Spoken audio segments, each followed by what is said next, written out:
Cargo traffic increased at the Port of Long Beach in May, the first month of 2020 to show an uptick compared to 2019, but the Port of Los Angeles continued to feel the impacts of the coronavirus pandemic and the trade war with China. At the Long Beach port, dock workers and terminal operators moved 628 205 20-foot containers last month, a 9.5% increase from May of last year. Imports were up 7.6%, and exports grew 11.6%.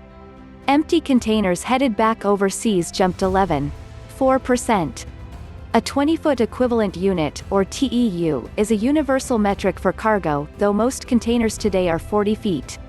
So far this year, the Port of Long Beach has moved 855 containers, which is about 5.9% lower than the same period in 2019. The Port of Los Angeles, meanwhile, only moved 665 containers in May, a 29.8% decrease compared to May 2019. Imports dropped 28.4%, while exports were down 37.6%. Empty containers declined 26.8%. The overall amount of cargo moved at the Port of Los Angeles so far in 2020 was down 18.6% compared to the same time period in 2019. It's the slowest May since the Great Recession of 2009, Port of Los Angeles Executive Director Gene Seroka said in a Wednesday, June 10 briefing. Key factors included America's shutdown economically due to COVID-19's pandemic. There's less consumer purchasing, less U.S. manufacturing. We also see the continued negative impact of the trade war between the EU and China and the policies that have been in place.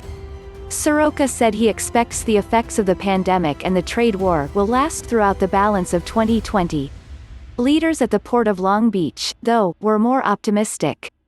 "We aren't out of the woods," Bonnie Lowenthal, president of the Long Beach Board of Harbor Commissioners, said in a Tuesday, June 9 statement, "But this is the gradual growth we have anticipated as the United States starts to rebound from the devastating economic impacts of COVID-19 and the trade war with China.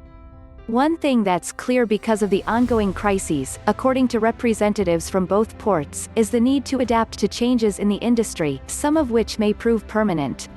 Our strong numbers reflect the efforts of our Business Recovery Task Force, which is setting the path for efficient cargo movement and growth," Mario Cordero, executive director of the Port of Long Beach, said in a statement.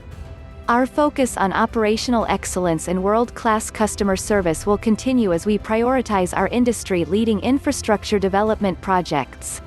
Seroka, in his briefing, was more blunt about his own assessment.